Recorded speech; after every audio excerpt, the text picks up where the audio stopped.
5ನೇ ವರ್ಷಕ್ಕೆ ನಾವು ಬಂದಿದ್ದೇವೆ. ಈ ಇಷ್ಟು ದಿವಸಗಳು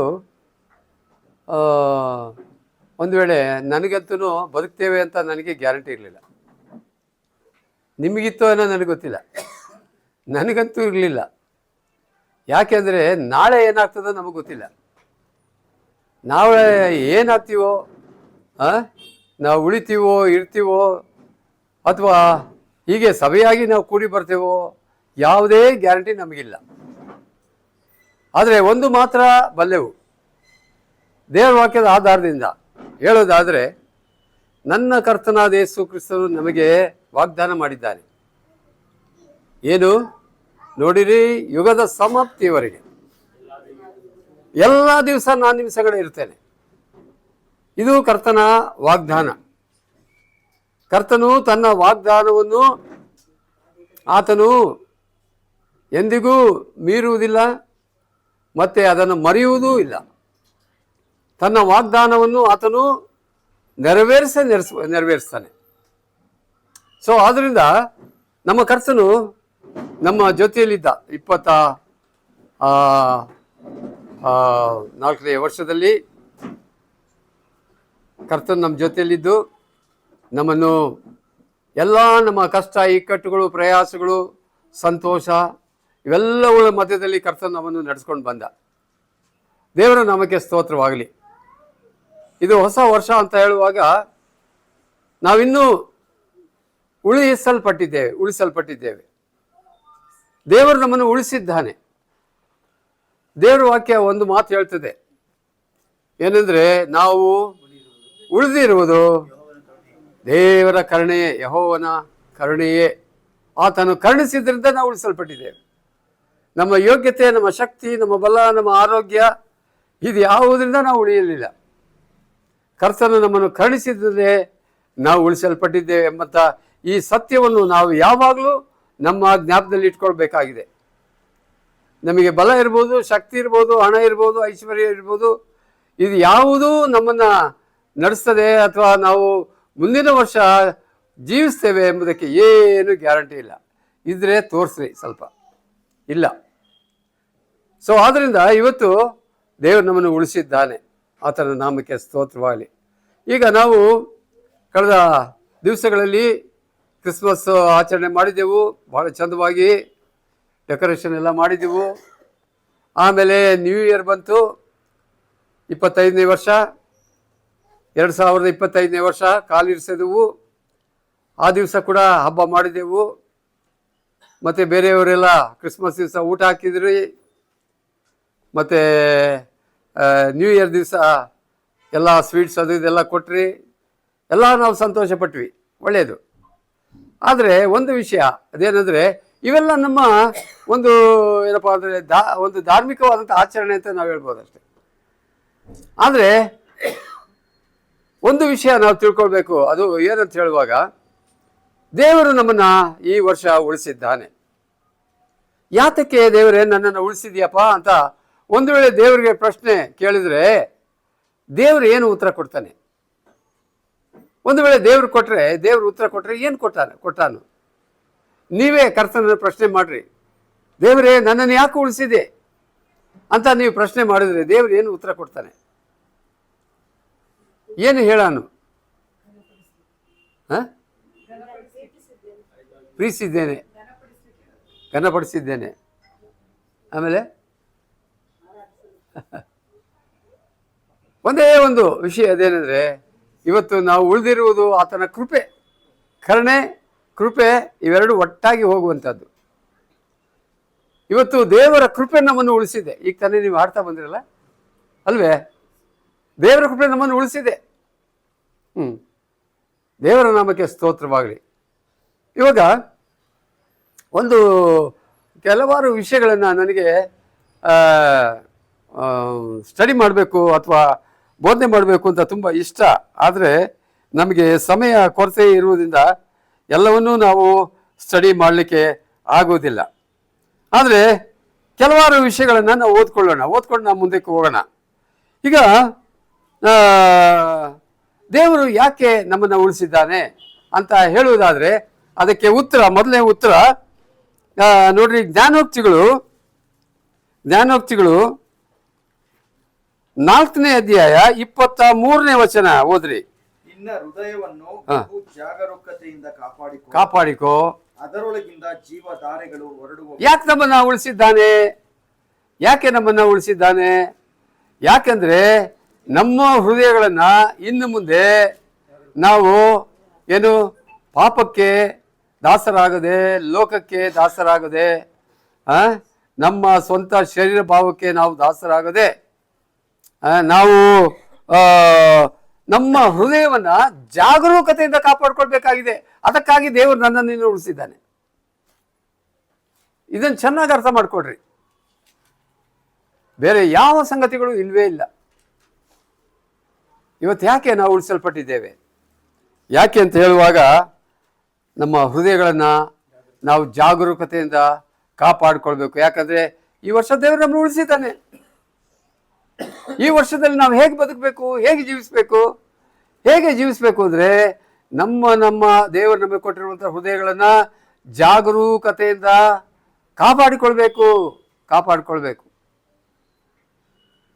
ಯಾಕೆ ಜಾಗರೂಕತೆಯಿಂದ ಕಾಪಾಡಿಕೊಳ್ಬೇಕು? ಯಾಕೆಂದರೆ ಹೃದಯವು ಎಲ್ಲದಕ್ಕಿಂತಲೂ ವಂಚಕ. ಹೃದಯವು ಎಲ್ಲದಕ್ಕಿಂತ ವಂಚಕ ಅಂದರೆ ಹೃದಯವು ನಮ್ಮನ್ನ ಮೋಸಕ್ಕೆ ನಡೆಸ್ತದೆ. ಕೆಲಸ ಹೇಳ್ತೀವಲ್ಲ, ಅಯ್ಯೋ ಇವರಿಂದ ನಾನು ಕೆಟ್ಟೋಗ್ಬಿಟ್ಟೆ ಅಂತ, ಇವ್ರು ನನ್ನನ್ನು ಮೋಸ ಮಾಡಿಬಿಟ್ರು ಅಂತ ಬೇರೆಯವ್ರಿಗೆ ಬೆಳೆ ತೋರಿಸಿ ಹೇಳ್ತೀವಿ ನಾವು, ಅಲ್ವೇ? ಆದರೆ ಮೋಸ ಹೋಗಿದ್ದು ಯಾರು? ಮೋಸ ಪಡಿಸಿದ್ದು ಯಾರು? ಯಾವ ಹೃದಯ? ನಿಮ್ಮ ಹೃದಯವೇ. ನಿಮ್ಮ ಹೃದಯ. ಹೌದು, ನಮ್ಮನ್ನು ಮೋಸಪಡಿಸಿದ್ದು ನನ್ನ ಹೃದಯವೇ. ಯಾಕೆಂದ್ರೆ ಹೃದಯಕ್ಕೆ ಆ ಶಕ್ತಿ ಉಂಟು. ಪಾಪದ ಅದಕ್ಕೆ ಕಾರಣ ಎಂದರೆ ನಮ್ಮ ಪಾಪಗಳೇ. ಸೊ ಆದ್ರಿಂದ ಇವಾಗ ದೇವರು ನಮ್ಮನ್ನು ಉಳಿಸಿದ್ದಾನೆ. ಈಗ ನಾವೇನ್ ಮಾಡಬೇಕು ಅಂದ್ರೆ ನಮ್ಮ ಹೃದಯಗಳನ್ನ ಜಾಗರೂಕತೆಯಿಂದ ಕಾಪಾಡಿಕೊಳ್ಳೋದಾದ್ರೆ ಈ ವರ್ಷದಲ್ಲಿ ದೇವರು ನಮ್ಮನ್ನು ಕೈ ಹಿಡಿದು ನಡೆಸ್ತಾನೆ. ಒಂದು ದೃಢವಾದ ತೀರ್ಮಾನ ಮಾಡ್ಬೇಕು ನಾವು. ತೀರ್ಮಾನ, ಕರ್ತನೇ, ಈ ವರ್ಷದಲ್ಲಿ ನಾವು ಬದುಕುವುದಾದ್ರೆ ನಾನು ನಿನಗೋಸ್ಕರ ಬದುಕ್ತೇನೆ.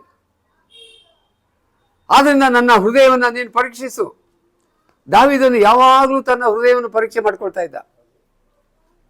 ಈ ಕೀರ್ತನೆಗಳಲ್ಲಿ ನಾವು ನೋಡುವಂಥದ್ದೆಲ್ಲ ನಮ್ಮ ಹೃದಯದ ವಿಷಯಗಳನ್ನೇ ಅಲ್ಲಿ ನೋಡ್ತೇವೆ.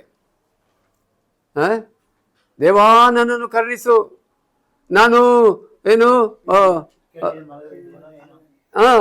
ಪಾಪದ ಮಾರ್ಗದಲ್ಲಿ ಇದ್ದೇನೋ ಏನೋ, ಸನಾತನ ಮಾರ್ಗದಲ್ಲಿ ನಡೆಸು.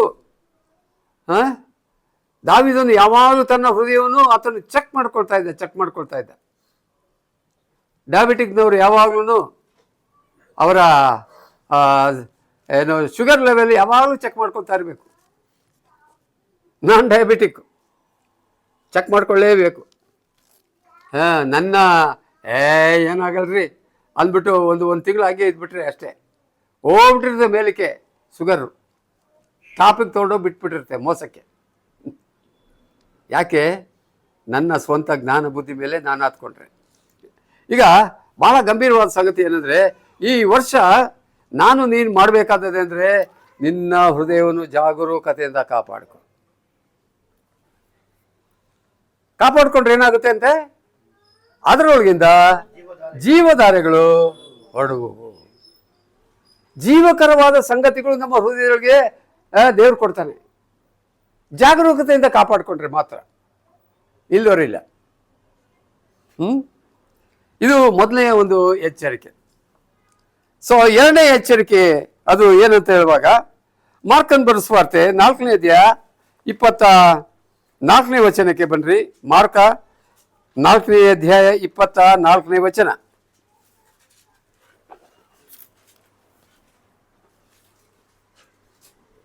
ಮತ್ತು ಅವರಿಗೆ ನೀವು ಕಿವಿಗೊಡುವ ವಿಷಯದಲ್ಲಿ ಎಚ್ಚರಿಕೆ. ನೀವು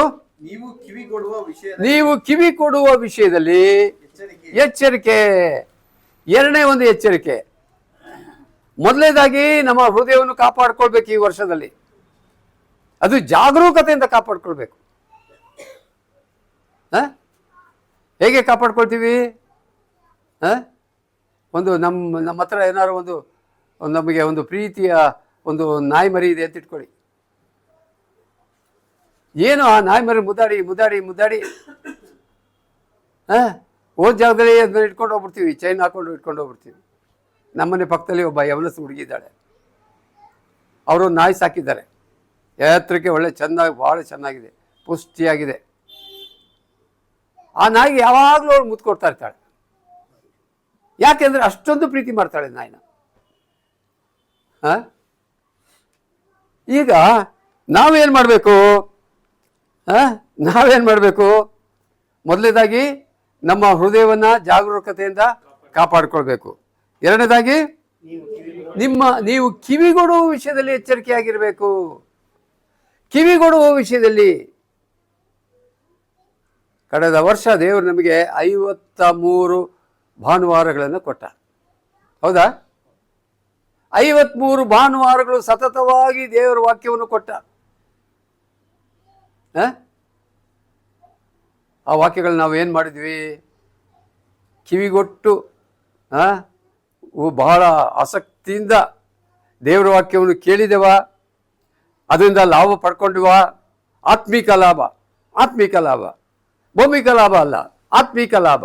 ದೇವರ ವಾಕ್ಯ ಬೋಧಿಸುವುದೆಲ್ಲ ಆತ್ಮಿಕವಾದ ವಿಷಯನೇ. ಆತ್ಮಿಕ ಲಾಭ ಭೌಮಿಕವಾದ ಲಾಭಕ್ಕಿಂತಲೂ ಅತ್ಯುತ್ತಮವಾದದ್ದು. ಈ ಭೌಮಿಕ ಲಾಭ ಯಾವುದು? ಚಿನ್ನ, ಬೆಳ್ಳಿ, ರತ್ನ, ವಜ್ರ, ವೈಡೂರ್ಯ, ಇದು ಭೌಮಿಕವಾದ ಲಾಭ ಅಲ್ವೇ? ಆದರೆ ದೇವರು ಕೊಡುವಂಥ ಈ ಏನಪ್ಪ ಅಂದರೆ ವಾಕ್ಯ ಏನು ಹೇಳ್ತದೆ? ಏನಂತ ಹೇಳ್ತದೆ ಇದು? ನೀವು ಕಿವಿ ಕೊಡುವ ವಿಷಯದಲ್ಲಿ ಎಚ್ಚರಿಕೆ ಆಗಿರಿ. ಕಿವಿ ಕೊಡಬೇಕು. ಈ ಕಿವಿಯಿಂದ ನಾವು ದೇವರು ನಮಗೆ ಕೇಳುವಂತಹ ಒಂದು ಭಾಗ್ಯವನ್ನು ಕೊಟ್ಟಿದ್ದಾನೆ. ಇದೊಂದು ಅಂಗ, ನಮ್ಮ ಹೃದಯದಲ್ಲಿರುವಂಥ ಅತಿ ಪ್ರಾಮುಖ್ಯವಾದಂಥ ಒಂದು ಅಂಗ. ಮೊದಲನೇ ಅಂಗ ಹೃದಯ, ಎರಡನೇ ಅಂಗ ಕಿವಿ. ಯಾಕೆಂದರೆ ದೇವರು ವಾಕ್ಯ ಹೇಳ್ತದೆ, ನೀವು ಕಿವಿ ಕೊಡುವ ವಿಷಯದಲ್ಲಿ ಎಚ್ಚರಿಕೆ ಆಗಿರಬೇಕು. ಯಾವಾಗಲೂ ಎಚ್ಚರಿಕೆ ಆಗಿರಬೇಕು. 365 ದಿವಸ ನೀವು ಕಿವಿ ಕೊಡುವುದರ ವಿಷಯದಲ್ಲಿ ಎಚ್ಚರಿಕೆ ಆಗಿರಬೇಕು. ನಮಗೆ ಒಂದು ವಾರ ಕಿವಿ ಕೊಡೋದ್ರಲ್ಲೇ ಸುಸ್ತಾಗಿ ಹೋಗ್ತದೆ. ಒಂದು ವಾರ ಬಂದು ದೇವ್ರ ವಾಕ್ಯ ಕೇಳಿದ್ರೆ ಸುಸ್ತು ಹೊಡೆದು ಬಿಡ್ತೀವಿ ಅಷ್ಟೆ ಅಲ್ವೇ? ಆದರೆ ನೀವು ಕಿವಿ ಕೊಡುವುದರ ವಿಷಯದಲ್ಲಿ ಎಚ್ಚರಿಕೆ ಆಗಿ. ಯಾಕೆಂದರೆ ದೇವರು ಪ್ರತಿ ವಾರ ಎಡೆಬಿಡದೆ ತಪ್ಪದೆ ನಮಗೆ ಆತ್ಮೀಯ ಆಹಾರವನ್ನು ಪರಲೋಕದಿಂದ ನಮಗೆ ಕೊಡ್ತಾ ಇದ್ದಾನೆ. ಅದನ್ನು ಕೇಳ್ರಿ, ಅದರಿಂದ ಬಲ ಹೊಂದಬೇಕು ನೀವು. ಅದು ನಮ್ಮ ಆತ್ಮೀಕವಾದಂಥ ಬಲ. ಆಮೇಲೆ ಮೂರನೇ ವಿಷಯ ಅದು ಯಾವುದು ಅಂತ ಹೇಳುವಾಗ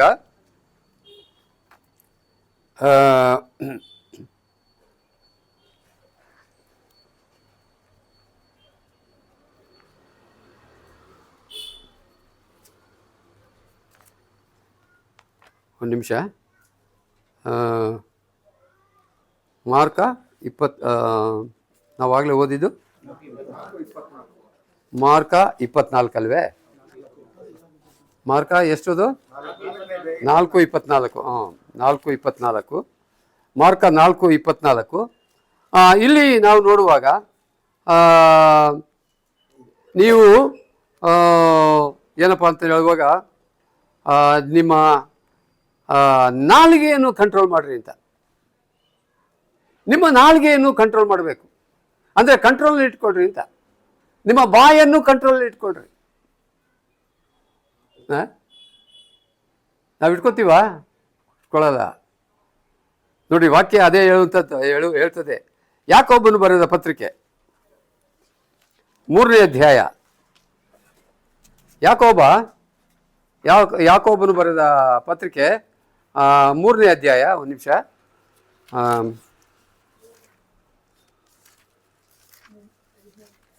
3ನೇ ಅಧ್ಯಾಯ ಮತ್ತು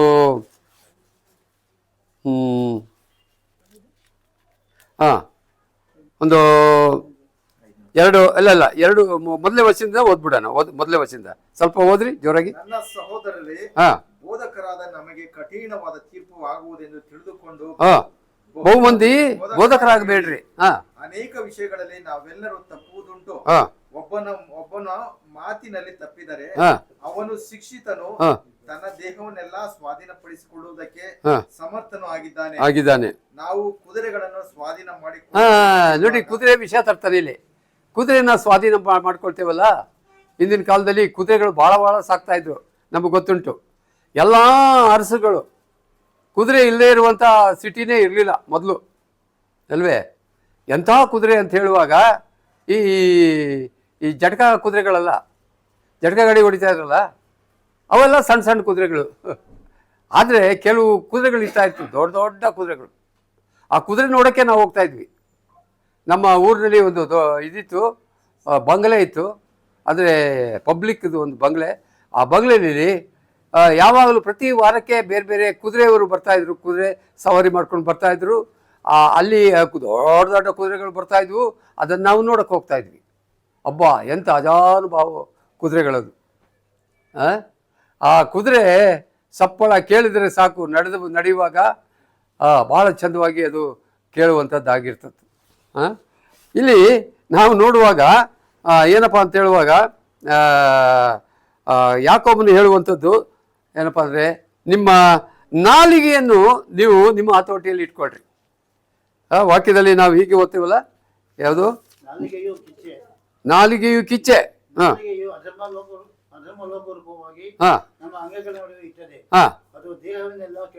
ದೇಹವನ್ನೆಲ್ಲ ಕೆಡಿಸ್ತದೆ. ಯಾವುದು? ನಾಲಿಗೆ. ಆಮೇಲೆ ಮುಂದೆ ಓದಿ. ಬೆಂಕಿ ಹತ್ತಿಸ್ಕೊಳ್ತದೆ. ಬೆಂಕಿ ಹಚ್ತದೆ. ಮೊನ್ನೆ ಈ ಬೆಂಕಿ ಹಚ್ಚ ನೋಡ್ರಿ, ಎಲ್ಲಿ? ಕ್ಯಾಲಿಫೋರ್ನಿಯಾದಲ್ಲಿ. ಅಬ್ಬಬ್ಬಬ್ಬ, ಇದುವರೆಗೂ ಅಂಥ ಬೆಂಕಿ ಹತ್ತಿರಲಿಲ್ಲ. ಸುಮಾರು 2 ವಾರ ಕಂಟಿನ್ಯೂಸ್ ಆಗಿ ಅದು ಉರಿಯಿತು. ಅಲ್ಲೆಲ್ಲ ಬರೀ ದೊಡ್ಡ ದೊಡ್ಡ ಕೋಟ್ಯಾಧೀಶರು ಅಲ್ಲಿ ವಾಸ ಮಾಡ್ತಾರೆ ಆ ಸ್ಥಳದಲ್ಲಿ. ಆಮೇಲೆ ಫಿಲಮ್ ಆಕ್ಟರ್ಗಳು ಅಲ್ಲಿ ವಾಸ ಮಾಡ್ತಾರೆ. ಅವ್ರ ಮನೆಯೆಲ್ಲ ಸುಟ್ಟು ಭಸ್ಮ ಆಗೋಯ್ತು, ಬೂದಿ ಆಗೋಯ್ತು ಕ್ಯಾಲಿಫೋರ್ನಿಯಾದಲ್ಲಿ. ಈ ಬೆಂಕಿ ಅಲ್ವೇ? ಆದರೆ ಆ ಬೆಂಕಿ ಮನೆಗಳನ್ನ ಸುಟ್ಟಾಕ್ಬಿಡ್ತು ಅಲ್ವೇ? ಆದರೆ ಇನ್ನೊಂದು ಬೆಂಕಿ ಇದೆ, ಇನ್ನೊಂದು ಭಾಳ ವಿಧವಾದಂಥ ಬೆಂಕಿ. ಆ ಬೆಂಕಿ ಯಾವುದಂತೆ ಇಲ್ಲಿ ಓದ್ತಿದ್ವಿ, ಓದಿ. ನಾಲಿಗೆಯು ಕಿಚ್ಚೆ ಅಂದರೆ ಬೆಂಕಿ, ನಾಲಿಗೆಯು ಬೆಂಕಿ. ಆಮೇಲೆ ಮುಂದೆ ಓದಿ. ಅಧರ್ಮ ಲೋಕರೂಪವಾಗಿ ನಮ್ಮ ಅಂಗಗಳ ನಡುವೆ ಇಡಲ್ಪಟ್ಟಿದೆ. ಅದು ದೇಹವನ್ನೆಲ್ಲ ಕೆಡಿಸ್ತದೆ ಈ ನಾಲಿಗೆ. ಇವತ್ತು ಇಡೀ ಪ್ರಪಂಚವನ್ನೆಲ್ಲೇ ಕೆಡಿಸ್ಬಿಟ್ಟಿದೆ ಈ ನಾಲಿಗೆ.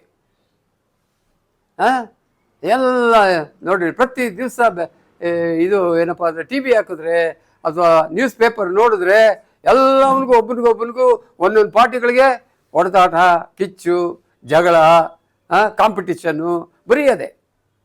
ಇದು ಮಾಡುವಂಥದ್ದು ಯಾವುದಪ್ಪ ಅಂದರೆ ನಾಲಿಗೆ. ಏನು ಮಾಡ್ತದಪ್ಪ ನಾಲಿಗೆ? ಮುಂದೆ ಓದಿರೋದು. ಅಲ್ಲ, ನಾಲಿಗೆಯು ಕಿಚ್ಚೆ, ನಾಲಿಗೆಯು ಅಧರ್ಮ ಲೋಕರೂಪವಾಗಿ ನಮ್ಮ ಅಂಗಗಳ ನಡುವೆ ಇರ್ತದೆ. ಅದು ದೇಹವನ್ನೆಲ್ಲ ಕೆಡಿಸುತ್ತದೆ. ನಾನೇ ನರಕದಿಂದ ಬೆಂಕಿ ಹೆಚ್ಚಿಸಿಕೊಳ್ಳುತ್ತಾ ಪ್ರಪಂಚವೆಂಬ ಚಕ್ರಕ್ಕೆ ಬೆಂಕಿ ಹೆಚ್ಚುತ್ತದೆ. ನರಜಾತಿಯು ಸಕಲ ಜಾತಿಯ ಮೃಗ, ಪಕ್ಷಿ, ಕ್ರಿಮಿ. ಅದು ಬೇಡ, ಸಾಕು. ಅದು ಮೇಲಿಂದ ನಾವು ಓದ್ಬೇಕು, ಮೇಲಿಂದ. ಆದರೆ ನಾಲಿಗೆಯನ್ನು ಯಾವ ಮಾನವನು ಹತೋಟಿಗೆ ತಂದಿಲ್ಲ ಇದುವರೆಗೆ. ಸುಮ್ಮನಿಲ್ಲಲಾರದ ಕೆಡುಕನ್ನುಂಟು ಮಾಡ್ತದೆ. ಎಲ್ಲ ಪೈಪೋಟಿಗಳಾಗಲಿ, ಜಗಳಗಳಾಗಲಿ, ಹೊಡೆದಾಟಗಳಾಗಲಿ ಅದೆಲ್ಲ ಹಾಳಾಗೋಲಿ ಬಿಡಿ. ಈ ಯುದ್ಧಗಳು ಪ್ರಾರಂಭವಾಗ್ತದೆ. ಈ ಯುದ್ಧ ಎಲ್ಲಿಂದ ಪ್ರಾರಂಭವಾಗ್ತದೆ ಅಂದರೆ ನಾಲಿಗೆಯ ಮುಖಾಂತರ. ನಾಲಿಗೆ ಫಸ್ಟು ನಾಲಿಗೆಗಳು ಹೊಡೆದಾಡ್ತವೆ. ಆಮೇಲೆ ರಿಯಾಲಿಟಿನೇ ಬಂದ್ಬಿಡ್ತದೆ ಅದು ಯುದ್ಧ. ಎಂಥ ಭಯಂಕರವಾದ ಸಂಗತಿ. ಅದು ಭಾಳ ಚಂದವಾಗಿದೆ ಯಾಕೋಬನ ಪತ್ರಿಕೆಯಲ್ಲಿ. ಅದು ಓದಿ, ಅದನ್ನ ಸ್ವಲ್ಪ ಭಾಗನ ಓದಿ ಬಿಡದ.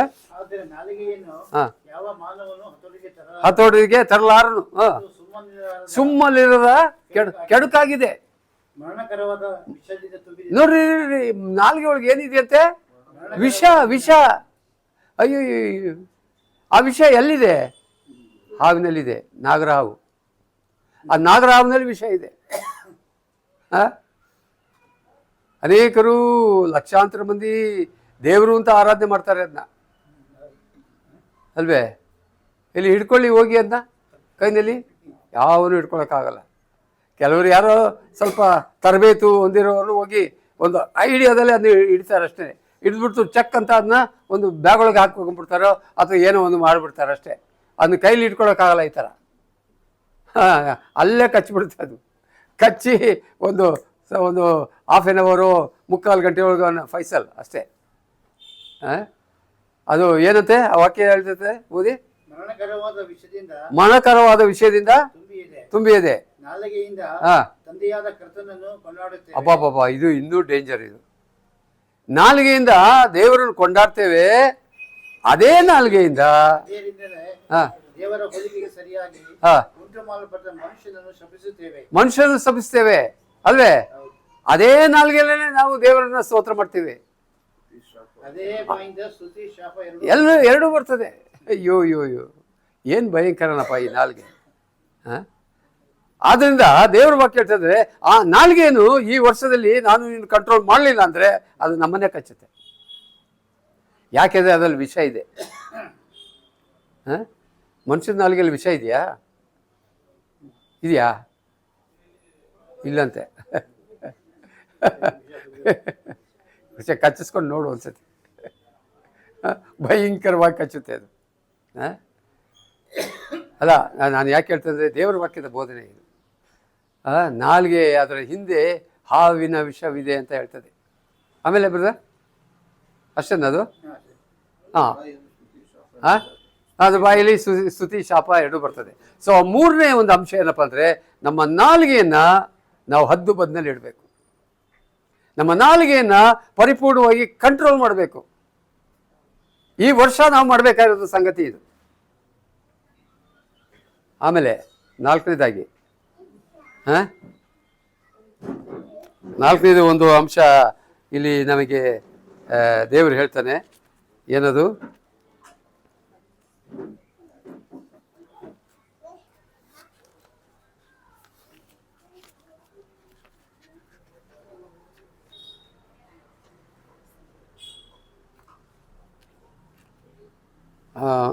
ಮಾರ್ಕನ್ ಬರೆದ ಸುವಾರ್ತೆ ನಾವು ಓದಿದ್ವಲ್ಲ, ಮಾರ್ಕನ್ ಬರೆದ ಸುವಾರ್ತೆ 4:24 ಮಾರ್ಕ 4:24 ಓದಿದ್ವಿ ಆಗಲೇ. ಯಾಕೋಬನು ಕೂಡ ನಾವು ಓದಿದ್ವು. ಆಮೇಲೆ ಇವಾಗ ಒಂದು ನಿಮಿಷ, ಯಾಕೋಬನು ಬರೆದ ಪತ್ರಿಕೆ ಅಲ್ಲಿ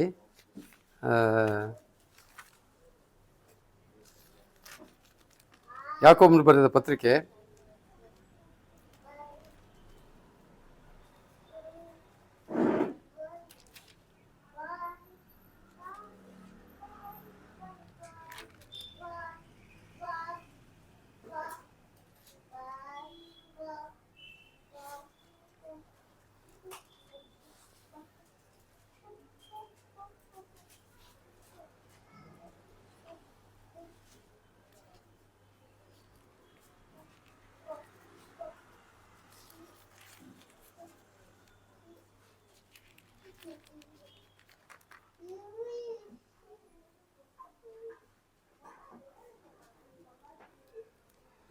4ನೇದಾಗಿ ಇಬ್ರಿಯರಿಗೆ ಬರೆದ ಪತ್ರಿಕೆ 12ನೇ ಅಧ್ಯಾಯ. ಇಬ್ರಿಯರಿಗೆ ಬರೆದ ಪತ್ರಿಕೆ 12ನೇ ಅಧ್ಯಾಯ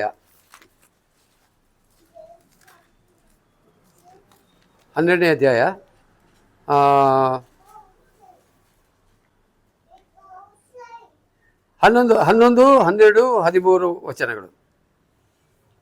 ಯಾವ ಶಿಕ್ಷೆ ಆದರೂ ತಾತ್ಕಾಲಕ್ಕೆ ಸಂತೋಷಕರವಾಗಿ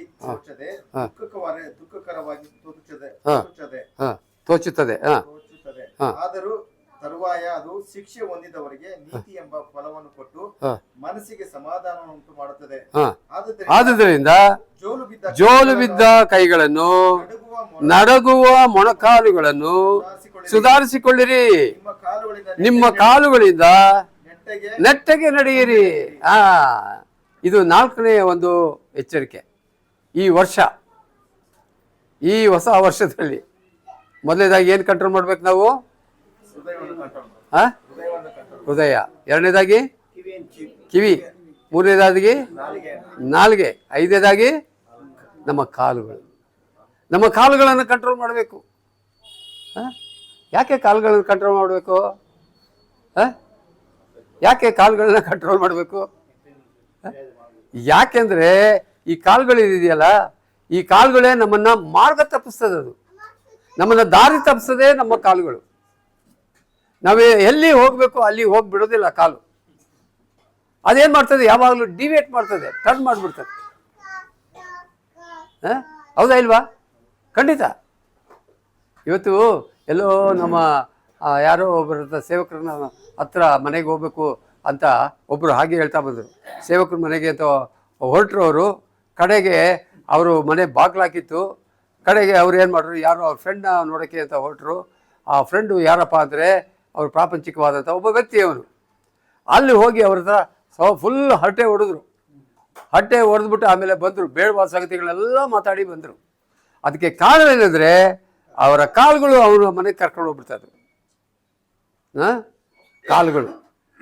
ಸೊ ಆದ್ದರಿಂದ ನಮ್ಮ ಕಾಲುಗಳ ಮೇಲೆ ಬಹಳ ಜೋಪಾನಾಗಿರಬೇಕು.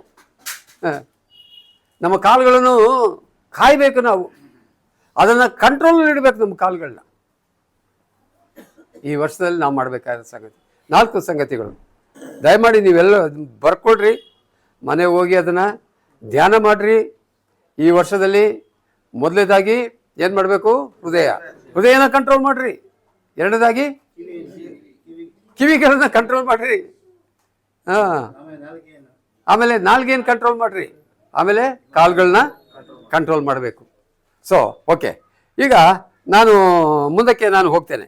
ಈಗ 4 ವಿಷಯಗಳಲ್ಲಿ ನಾನು 1 ವಿಷಯಗಳನ್ನು ಮಾತ್ರ ತಗೊಂಡು ಮಾತಾಡ್ತೇನೆ ಇವತ್ತು. ಓನ್ಲಿ 1 ವಿಷಯ. ಅದು ಯಾವುದು ಅಂದರೆ, ಮೊದಲನೇ ವಿಷಯ ಯಾವ್ದು ನೋಡಿದ್ವಿ ನಾವು? ಹೃದಯ. ಈಗ ನಮ್ಮ ಹೃದಯನ ಕಂಟ್ರೋಲ್ ಮಾಡಬೇಕು ನಾವು. ಈ ವರ್ಷದಲ್ಲಿ ದೇವರು ಕೊಟ್ಟಿರುವಂಥ ಒಂದು ದೊಡ್ಡ ಜವಾಬ್ದಾರಿಕೆ ಕೆಲಸ ಇದು. ದೇವರು ನಮ್ಮ ಹೃದಯವನ್ನು ಕಂಟ್ರೋಲ್ ಮಾಡಬೇಕು. ಯಾಕೆ ಹೃದಯ ಕಂಟ್ರೋಲ್ ಮಾಡಬೇಕು? ಯಾಕೆ ಬರೀ ಕಿವಿನೇ ಕಂಟ್ರೋಲ್ ಮಾಡಿದ್ರೆ ಸಾಲದ? ಬರೀ ಕಾಲನ್ನೇ ಕಂಟ್ರೋಲ್ ಮಾಡಿದ್ರೆ ಸಾಲದ? ಹೃದಯನ ಕಂಟ್ರೋಲ್ ಮಾಡಬೇಕು. ಮೊದಲು ದ ವೆರಿ ಫಸ್ಟ್ ಥಿಂಗ್ ಏನಪ್ಪ ಅಂದರೆ, ನಮ್ಮ ಹೃದಯನೇ ಕಂಟ್ರೋಲ್ ಮಾಡಬೇಕು.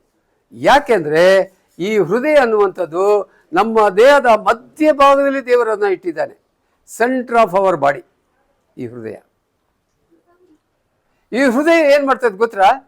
ಏನು ಮಾಡ್ತದೆ ಅಂದರೆ, ನಮ್ಮ ದೇಹದಲ್ಲಿರುವಂಥ ಸಾವಿರಾರು ಅಂಗಾಂಗಗಳನ್ನೆಲ್ಲ ಕಂಟ್ರೋಲ್ ಮಾಡ್ತದೆ ಈ ಹೃದಯ. ಅಂಥ ಬಡ್ಡೆತ, ಒಬ್ಬರು ಹೇಳ್ತಾ ಇದ್ರು, ಅಂಥ ಬಡ್ಡೆತದ್ರಿ ಅಂತ ಈ ಹೃದಯ. ಸುಮ್ಮನೆ ಇರಕ್ಕೆ ಬಿಡೋದಿಲ್ಲ ಅಂತ. ಎಲ್ಲದೂ ಕಂಟ್ರೋಲ್ ಮಾಡುತ್ತೆ ಈ ಹೃದಯ. ಖಂಡಿತ ಅದು ನಮ್ಮ ದೇಹದಲ್ಲಿರುವಂಥ ಪ್ರತಿಯೊಂದು ಅಂಗಗಳನ್ನು ಅದು ಕಂಟ್ರೋಲ್ ಮಾಡ್ತದೆ. ಯಾಕೆಂದರೆ ನಾವು ಬಿಡ್ತೀವಿ, ನಾವು ಬಿಟ್ಕೊಡ್ತೀವಿ. ಕಂಟ್ರೋಲ್ ಮಾಡೋಕ್ಕೆ ನಾವು ಬಿಟ್ಕೊಡ್ತೀವಿ, ಅದು ಕಂಟ್ರೋಲ್ ಮಾಡ್ತದೆ. ಬಹಳ ಗಂಭೀರವಾದಂಥ ಒಂದು ವಿಷಯ. ಈ ವರ್ಷದಲ್ಲಿ ನನ್ನ ಪ್ರಿಯ ಸಹೋದರ ಸಹೋದರಿ, ನಮ್ಮ ಹೃದಯವನ್ನು ನಾವು ಕಂಟ್ರೋಲ್ ಮಾಡಬೇಕು. ಹೇಗೆ ಕಂಟ್ರೋಲ್ ಮಾಡಬೇಕು? ಹಾಗಾದರೆ ಅದನ್ನು ಹೇಗೆ ಕಂಟ್ರೋಲ್ ಮಾಡಬೇಕು ಅಂದರೆ, ಮೊದಲನೇದಾಗಿ ದೇವರಾತ್ಮನ ಬಲದಿಂದ, ಎರಡನೇದಾಗಿ ದೇವರ ವಾಕ್ಯದಿಂದ ನಾವು ಅದನ್ನು ಕಂಟ್ರೋಲ್ ಮಾಡ್ಬೋದು. ಬೇರೆ ಯಾವುದೇ ವಿಧವಾದಂಥ ಮಾರ್ಗ ನಮಗೆ ಇಲ್ಲವೇ ಇಲ್ಲ. ಈಗ ದೇವರು ಎಂಥ ಹೃದಯವನ್ನು ಆತನು ನನ್ನಿಂದ ನಿನ್ನಿಂದ ಎಕ್ಸ್ಪೆಕ್ಟ್ ಮಾಡ್ತಾನೆ ಅಂದರೆ ನಿರೀಕ್ಷಿಸ್ತಾನೆ. ನಾವು ಎಂಥ ಹೃದಯ ಉಳ್ಳವರಾಗಿ ಈ ಭೂಲೋಕದಲ್ಲಿ ನಾವು ಜೀವಿಸಬೇಕು. ಇದು ಭಾಳ ಪ್ರಾಮುಖ್ಯವಾದ ಸಂಗತಿ. ಈ ವರ್ಷದ ಒಂದು ನಿಖರವಾದಂಥ ಒಂದು ತೀರ್ಮಾನ ನಾವು ಮಾಡಬೇಕು. ಏನಪ್ಪ ಅಂತ ಹೇಳುವಾಗ, ದೇವರು ಮೆಚ್ಚುವಂಥ ಹೃದಯ, ದೇವರೇ ನನಗೆ ಅದನ್ನು ಕೊಡಪ್ಪ ಸ್ವಾಮಿ. ಮೊಟ್ಟ ಮೊದಲನೇದಾಗಿ ನೀನು ಮೆಚ್ಚುವಂಥ ಹೃದಯ ನನಗೆ ಕೊಡಪ್ಪ ತಂದೆ. ನಾನು ಪ್ರಾರ್ಥನೆ ಮಾಡೋಕ್ಕೆ ಶುರು ಮಾಡಿಬಿಟ್ಟಿದ್ದೀನಿ ಅಂತ ನೀವು ಪ್ರಾರ್ಥನೆ ಮಾಡೋಕ್ಕೆ ಶುರು ಮಾಡಿ. ಈ ವರ್ಷದಲ್ಲಿ ಯಾಕೆಂದರೆ ದೇವರು ಮೆಚ್ಚುವಂಥದ್ದು ಯಾವುದಪ್ಪ ಅಂದರೆ ನಮ್ಮ ಹೃದಯವನ್ನು ನೋಡ್ತಾನೆ. ಮೇಲ್ತೋರಿಕೆನ ದೇವರು ನೋಡೋದಿಲ್ಲ, ಹೌದಲ್ವಾ? ಎಲ್ಲಿ ನೋಡ್ತೇವೆ, ಎಲ್ಲಿ ಓದ್ತೇವೆ ನಾವು ಆ ವಚನನ? 2 ಸಮುವೇಲ ಅಲ್ಲ 1 ಸಮುವೇಲ 16ನೇ ಅಧ್ಯಾಯ ಮತ್ತೆ ಎಷ್ಟು? ಹಾಂ, ಹೋದ್ರಿ?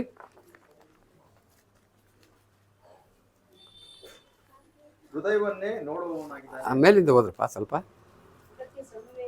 ಹಾಂ,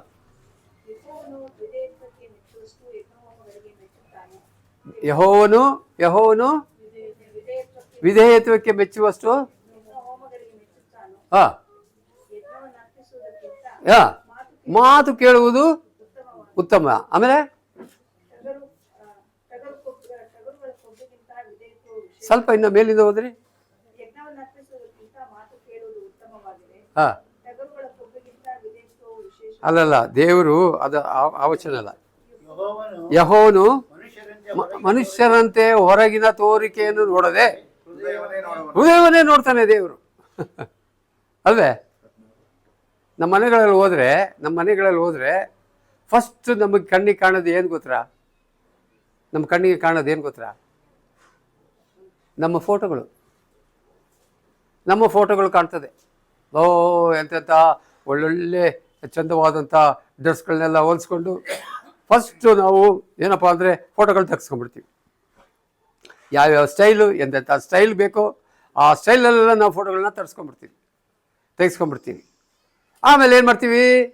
ಆಮೇಲೆ ಪ್ರತಿ ದಿವಸ ಬರ್ತೀವಿ, ನೋಡ್ತೀವಿ. ಪ್ರತಿ ದಿವಸ ಫೋಟೋನೇ ನೋಡೋದೇ ಕೆಲಸ ನಮಗೆ. ನೋಡಿ ಸಂತೋಷ ಪಡೋದು. ಯಾಕೆ? ಓಹ್, ಏನೋ ಒಂಥರ ಡಿಫ್ರೆಂಟ್ ಆಗಿದ್ದೀನಿ ನಾನು ಅಂತ. ನಾನು ಡಿಫ್ರೆಂಟ್ ಆಗಿದ್ದೆ, ಚೆನ್ನಾಗಿ ಕಾಣಿಸ್ತಾ ಇದ್ದೀನಿ ನಾನು. ಆದರೆ ಅರ್ಥವೇನು ಅಂತ ಹೇಳುವಾಗ ನಾವು ಯಾವುದರಲ್ಲಿ ಸಂತೋಷ ಪಡ್ತೀವಿ ಅಂದರೆ ಹೊರಗಿನ ತೋರಿಕೆಯ ವಿಷಯದಲ್ಲೇ ಸಂತೋಷ ಪಡ್ತೇವೆ, ಅಲ್ವೇ? ಆದರೆ ದೇವರದಲ್ಲಿ ಎಂದಿಗೂ ಸಂತೋಷ ಪಡೋದಿಲ್ಲ. ದೇವರು ಸಂತೋಷ ಪಡುವುದೇ ಇಲ್ಲ. ಹಾಗಾದರೆ ದೇವರು ಯಾವುದ್ರಲ್ಲಿ ಸಂತೋಷ ಪಡ್ತಾನೆ? ಹೃದಯವನ್ನೇ ನೋಡ್ತಾನೆ. ದೇವರು ಹೃದಯವನ್ನೇ ನೋಡ್ತಾನೆ. ಮನುಷ್ಯರ ಹಾಗೆ ಹೊರಗಿನ ತೋರಿಕೆಯನ್ನು ನೋಡೋದಿಲ್ಲ, ಹೃದಯವನ್ನೇ ನೋಡ್ತಾನೆ ದೇವರು. ಇದು ಭಾಳ ಅತಿ ಪ್ರಾಮುಖ್ಯವಾದಂಥ ವಿಷಯ. ಇವತ್ತು ನನ್ನ ಪ್ರಿಯ ಸಹೋದರ ಸಹೋದರಿ, ಇವತ್ತು ದೇವರು ನಿನ್ನ ಹೃದಯವನ್ನು ನೋಡಿದ್ರೆ ಏನೆಲ್ಲ ಅಸಹ್ಯವಾದಂಥ ಸಂಗತಿಗಳನ್ನ ಅದರಲ್ಲಿ ನೋಡ್ಬೋದು ದೇವರು. ಎಂಥ ಏನಪ್ಪ ಅಂದರೆ ಅಸಹ್ಯವಾದದ್ದ ಹೊಲಸಾದ ಸಂಗತಿಗಳನ್ನ ನೋಡ್ಬೋದು ನಮ್ಮ ಹೃದಯದಲ್ಲಿ. ನಾವು ಅದನ್ನು ಇಟ್ಕೊಂಡಿದ್ದೇವೆ. ಹೆಂಗೆ ಇಟ್ಕೊಂಡಿದ್ದೀವಿ ಗೊತ್ತಾ? ಹೆಂಗೆ ಇಟ್ಕೊಂಡಿದೆ? ಬಚ್ಚಿಟ್ಕೊಂಡ್ಬಿಟ್ಟಿದ್ದೀವಿ, ಬೀಗ ಹಾಕಿ ಭದ್ರವಾಗಿ ಇಟ್ಕೊಂಡ್ಬಿಟ್ಟಿದ್ದೀವಿ. ಕೆಲವರೆಲ್ಲ ಅಷ್ಟೇ, ಅವರವರ ಪೆಟ್ಟಿಗೆಗಳು ಇಟ್ಕೊಡ್ತಾರೆ. ಅವ್ರಿಗೆ ಬೇಕಾದಂಥ ಇಷ್ಟವಾದ ವಸ್ತುವನ್ನು ಯಾರಿಗೂ ತೋರಿಸೋದಿಲ್ಲ, ಅದರೊಳಗೆ ಇಟ್ಕೊಂಡ್ಬಿಡ್ತಾರೆ. ಎಸ್ಪೆಷಲಿ ಅವರು ಯಾವ ಹುಡುಗಿಯರನ್ನ ಇಷ್ಟಪಡ್ತಾರೋ ಅಂತಹ ಹುಡುಗಿಯರನ್ನ ಫೋಟೋಗಳು ಅದು ಇದು ಎಲ್ಲ ತೊಗೊಂಡೋಗಿ ಎಲ್ಲ ಬಚ್ಚಿಟ್ಕೊಂಡು ಇದಿಟ್ಕೊಂಡು ಬಾಕ್ಸಲ್ಲಿ ಹಾಕ್ಕೊಂಡು ಪ್ರತಿ ದಿವಸ ಅದನ್ನು ನೋಡ್ತಾ ಇರ್ತಾರೆ.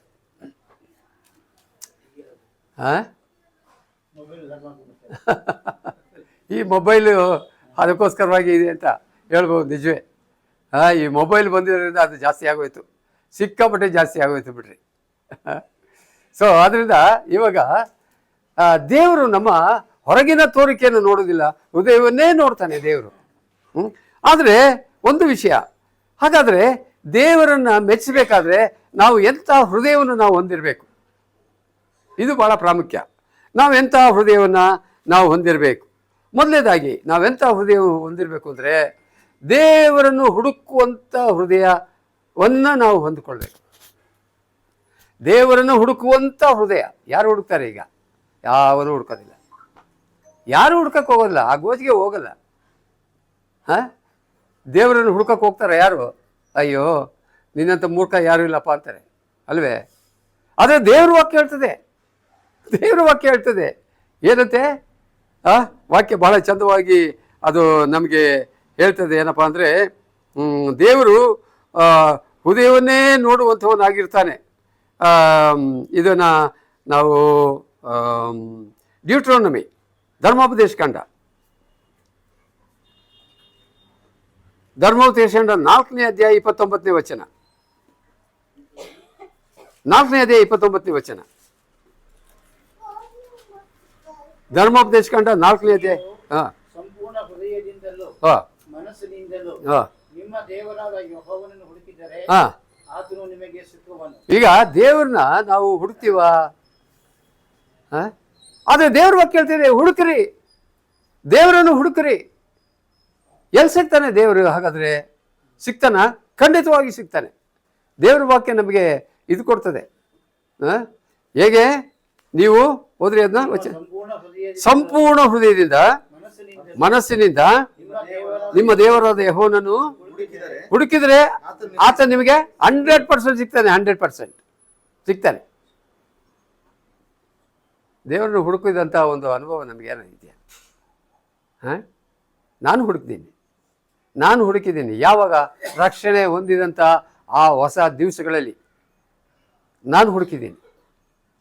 ಯಾವಾಗಲೂ ದೇವರ ಆ ಸನ್ನಿಧಾನದಲ್ಲಿ ಇರಲಿಕ್ಕೆ ನಾನು ಇಷ್ಟಪಡ್ತಾ ಇದ್ದೆ. ಯಾವಾಗ ನನಗೆ ಆವಾಗ ಎಷ್ಟು? 18 ವರ್ಷ, ಆವಾಗ 18 ಇಯರ್ಸ್ ನನಗೆ. ಆಮೇಲೆ ಸಂಪೂರ್ಣವಾದ ಒಂದು ರಕ್ಷಣೆ ಅನುಭವಕ್ಕೆ ಬಂದುಬಿಟ್ಟೆ. ಆ ರಕ್ಷಣೆ ಅನುಭವಕ್ಕೆ ಬಂದಮೇಲೆ ಭಾಳ ತೀವ್ರವಾದಂಥ ಬಯಕೆ ಜಾಸ್ತಿನೇ ಆಯಿತು. ಆ ದೇವರ ಸಂಪರ್ಕ, ದೇವರ ಸನ್ನಿಧಾನ, ದೇವರ ವಾಕ್ಯ, ದೇವರ ಬೋಧನೆ, ಆರಾಧನೆ, ಇವುಗಳಲ್ಲೇ ಸಮಯ ನಾನು ಭಾಳ ಎಂಜಾಯ್ ಮಾಡ್ತಾ ಇದ್ದೆ ಆವಾಗ. ಆಮೇಲೆ ದೇವರ ವಾಕ್ಯದ ಆ ಪುಸ್ತಕಗಳನ್ನ ಓದುವಂಥದ್ದು. ಆ ದುಡ್ಡು ಕಾಸು ಕೊಟ್ಟು ನಾನು ದುಡ್ಡು ತೊಗೊಂಡು ನಾನು ಸ್ಟಡಿ ಮಾಡ್ತಾ ಇದ್ದೆ ಅವಾಗ. ಸುಮ್ಮನೆ ದೇವ್ರ ವಾಕ್ಯ ನಮಗೆ ಸಿಗ್ತದೆ ಅಂತ ತಿಳ್ಕೊಂಬಿಡ್ಬೇಡ್ರಿ. ಸಿಕ್ಕೋದಿಲ್ಲ, ಪುಕ್ಕಟೆಯಾಗಿ ಸಿಕ್ಕೋದಿಲ್ಲ. ಅದಕ್ಕೆ ಕಾಸು ಕೊಡಬೇಕು. ನಮ್ಮ ಜೋಬಿನಿಂದ ಹಣ ಖರ್ಚು ಮಾಡಬೇಕು. ಈಗ ಉದಾಹರಣೆ, ಯಾಕೆ ಇವತ್ತು ಈ ದಿವಸಗಳಲ್ಲಿ ಬಹಳ ವಿಶ್ವಾಸಿಗಳು ಅವರು ಆತ್ಮಿಕ ವಿಷಯಗಳಲ್ಲಿ ಮುಂದುವರಿದಿಲ್ಲ? ಕಾರಣವೇನಂತ ಹೇಳುವಾಗ ಅವರು ಏನಪ್ಪ ಅಂದರೆ ಒಳ್ಳೊಳ್ಳೆಯ ಆಥರ್ ಬರೆದಂಥ ಪುಸ್ತಕಗಳನ್ನ ಅವರು ಚೂಸ್ ಮಾಡೋದಿಲ್ಲ, ಓದೋಕ್ಕೂ ಹೋಗೋದಿಲ್ಲ. ಅದಕ್ಕೆ ದುಡ್ಡಂತೂ ಮೊದಲೇ ಕೊಡೋದೇ ಇಲ್ಲ. ನಾನು ನನ್ನ ಜೀವಮಾನದಲ್ಲಿ ಅದನ್ನು ಮಾಡಿದೆ. ಅಂದರೆ ನಾನು ಅವಾಗ ಕೆಲಸಕ್ಕೆ ಸೇರಿಕೊಂಡಿದ್ದೆ ಹೊಸದಾಗಿ. ಭಾರತ್ ಎಲೆಕ್ಟ್ರಾನಿಕ್ಸ್ಗೆ ನನಗೆ ಕೆಲಸ ಸಿಕ್ತು. 63ನೇ ವಯಸ್ಸಿನಲ್ಲಿ ನನಗೆ ಕೆಲಸ ಸಿಕ್ತು. ಆವಾಗ ನಾನು ದೇವರನ್ನು ಇನ್ನೂ ಚೆನ್ನಾಗಿ ತಿಳ್ಕೊಳ್ಳೋಕ್ಕೆ ಅರಿಯೋಕ್ಕೆ ನಾನು ಪ್ರಾರಂಭ ಮಾಡಿದೆ. ಆವಾಗ ನನ್ನ ಜೇಬಿನಿಂದ ಹಣ ಖರ್ಚು ಮಾಡಿ ಒಳ್ಳೊಳ್ಳೆ ಪುಸ್ತಕಗಳನ್ನ ನಾನು ಕೊಂಡ್ಕೊಂಡು ಅದನ್ನು ಓದಲಿಕ್ಕೆ ಶುರು ಮಾಡಿದೆ. ಆ ಪುಸ್ತಕಗಳು ಇವತ್ತು ಕೂಡ ನನ್ನಲ್ಲಿದೆ. ಇವತ್ತು ದೇವ್ರನ್ನ ತಿಳ್ಕೊಳ್ಬೇಕಾದ್ರೆ ನೀವು ಹಾಗೆ ಮಾಡಬೇಕು. ಪುಕ್ಕಟೆಯಾಗಿ ದೇವ್ರು ಸಿಕ್ಕಲಿಲ್ಲ. ಬೇಕಾದರೆ ಸಿಗ್ಬೋದು ಪ್ರಪಂಚದಲ್ಲಿ, ಆದರೆ ದೇವರ ಸತ್ಯಗಳು ಸಿಕ್ಕೋದಿಲ್ಲ. ಉದಾಹರಣೆ, ಒಂದು ಉದಾಹರಣೆ. ಈಗ ಭಾನುವಾರಗಳಲ್ಲಿ ಕೆಲವಾರು ಬೋಧಕರನ್ನ ನಾವು ಚೂಸ್ ಮಾಡ್ತೀವಿ. ಚೂಸ್ ಮಾಡಿಬಿಟ್ಟು ಅವ್ರನ್ನ ನಾನು ಹಾಕ್ತೀನಿ, ಇಂಥ ವಾರ ಇಂಥವ್ರು ಅಲ್ವೇ? ಅದರಲ್ಲೂ ವಿಶೇಷವಾಗಿ ನಮ್ಮ ಬಸವಡಿ ಸಭೆಗೆ ಭಾನುವಾರದಲ್ಲಿ ಬಂದು ಎಂತೆಂಥ ಬೋಧಕರು ಎಂತೆಂಥ ವಾಕ್ಯಗಳನ್ನು ಕೊಟ್ಟಿದ್ದಾರೆ ಅಂದರೆ ಅಬ್ಬಾ ನನಗಂತೂ ನನಗೆ ಆಶ್ಚರ್ಯ ಆಗ್ತದೆ. ಕಾರಣ ಏನು ಅಂತ ಹೇಳುವಾಗ, ದೇವರು ಅಂಥ ಬೋಧಕರನ್ನು ದೇವರು ನಮಗೆ ಕೊಟ್ಟಿದ್ದಾನೆ. ಅವ್ರು ಬಂದು ಇಲ್ಲಿ ಬೋಧನೆ ಮಾಡ್ತಾರೆ. ಆದರೆ ನೀವೆಷ್ಟರ ಮಟ್ಟಿಗೆ ಅದನ್ನು ಪ್ರಯೋಜನ ಪಡ್ಕೊಂಡಿದ್ದೀರಿ? ಎಷ್ಟರ ಮಟ್ಟಿಗೆ ಅದನ್ನು ಧ್ಯಾನ ಮಾಡ್ಕೊಂಡಿದ್ದೀರಿ? ಎಷ್ಟರ ಮಟ್ಟಿಗೆ ಅದನ್ನು ನೋಟ್ಸ್ ಮಾಡ್ಕೊಂಡಿದ್ದೀರಿ? ನಿಮ್ಮ ಸ್ವಂತ ಪೆಟ್ಟಿಗೆಗಳಲ್ಲಿ ಏನನ್ನು ಇಟ್ಕೊಂಡಿದ್ದೀರಿ? ಬಹಳ ಗಂಭೀರವಾದಂಥ ಒಂದು ವಿಷಯ. ಇಲ್ಲಿ ನಿಮ್ಮ ಮನೆಗಳಲ್ಲಿ ಬಂದು ಒಂದು ವೇಳೆ ನಾನು ಬಂದು ಚೆಕ್ ಮಾಡಿದ್ರೆ ಏನಾದ್ರು ಒಳ್ಳೊಳ್ಳೆ ನಿಮ್ಮನ್ನು ವಿಶ್ವಾಸಿಗಳನ್ನ ಬಲಪಡಿಸ್ತಕ್ಕಂಥ ಒಂದು ಆತ್ಮಿಕ ಪ್ರೋತ್ಸಾಹಗೊಳಿಸುವಂಥ ಪುಸ್ತಕಗಳು ಉಂಟಾ? ಇಟ್ಕೊಂಡಿದ್ದೀರಾ? ಕೆಲವರು ಇಟ್ಕೊಂಡಿದ್ದಾರೆ, ಇಲ್ಲ ಅಂತಾರೆ, ಇಟ್ಕೊಂಡಿದ್ದಾರೆ. ಅದನ್ನು ತೆಗೆದು ಮಾತ್ರ ಓದೋದಿಲ್ಲ.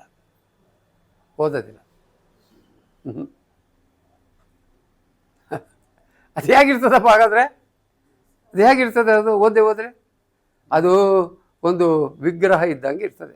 ಬಿದ್ದಲ್ಲೇ ಬಿದ್ದಿರ್ತದೆ ಅಷ್ಟೇ. ನಾವು ಮುಟ್ಟೋದಿಲ್ಲ, ತೆಗೆಯೋದಿಲ್ಲ, ಓದೋದಿಲ್ಲ. ನಾನು ಯಾಕೆ ಹೇಳ್ತೀನಿ ಗೊತ್ತಾ?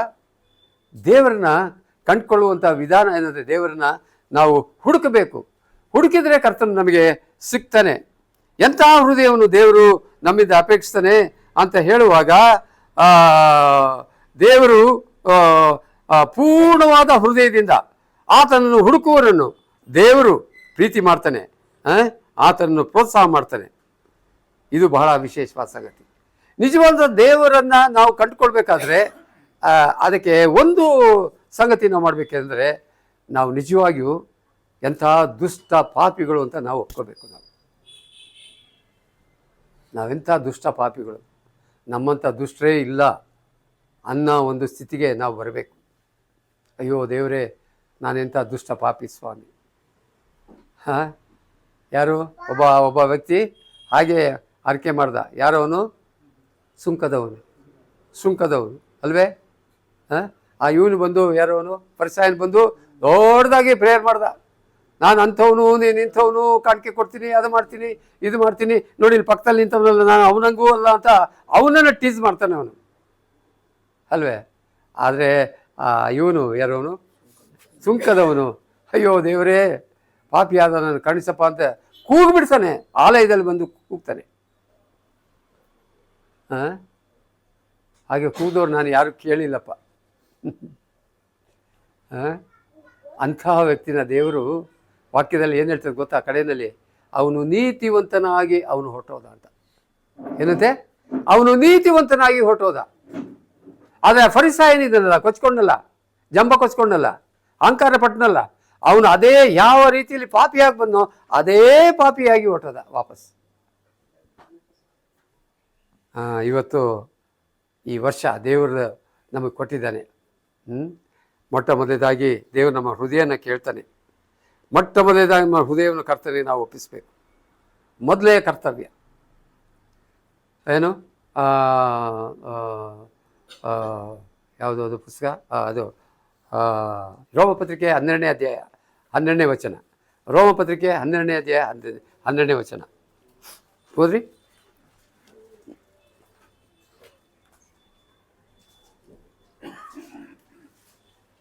ಕ್ರೈಸ್ತರು ನಿರೀಕ್ಷಿಸುವ ಮಹಾಪದವಿಯನ್ನು ನೆನೆಸಿ ಉಲ್ಲಾಸವಾಗಿರಿ. ಉಪದ್ರವದಲ್ಲಿ ಸೈರಣೆ ಉಳ್ಳವರಾಗಿರಿ, ಬೇಸರಗೊಳ್ಳದೆ ಪ್ರಾರ್ಥನೆ ಮಾಡಿರಿ. ಅದಲ್ಲಮ್ಮ, 12:1-2 ಸಾರಿ.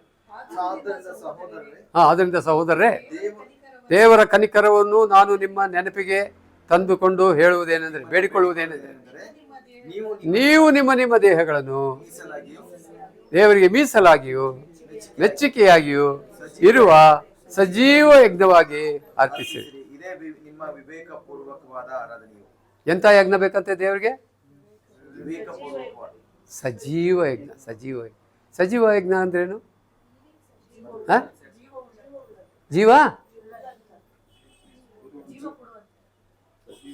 ಜೀವ ಸಹಿತವಾದಂಥ ಯಜ್ಞ. ಸಜೀವವಾಗಿ ನಾವು ದೇವರಿಗೆ ಅರ್ಪಿಸಬೇಕು, ಸಜೀವವಾಗಿ. ಹಿಂದಿನ ಕಾಲದಲ್ಲಿ ಒಂದು ಸಹಗಮನ ಪದ್ಧತಿ ಇತ್ತು, ಗೊತ್ತಲ್ಲ? ಏನು ಮಾಡ್ತಾಯಿದ್ರು ಅವರು ಗಂಡ ಸತ್ರ ಹೆಂಡ್ತಿನೂ ತೊಗೊಂಡೋಗಿ ಬೆಂಕಿಲಿ ಹಾಕ್ಬಿಡ್ತಾಯಿದ್ರು. ಆ ಥರ ಇತ್ತು.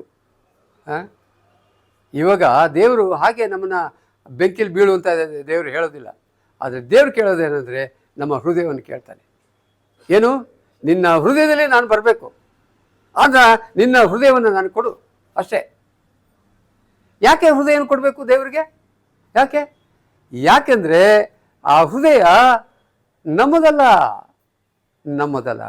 It's not our own.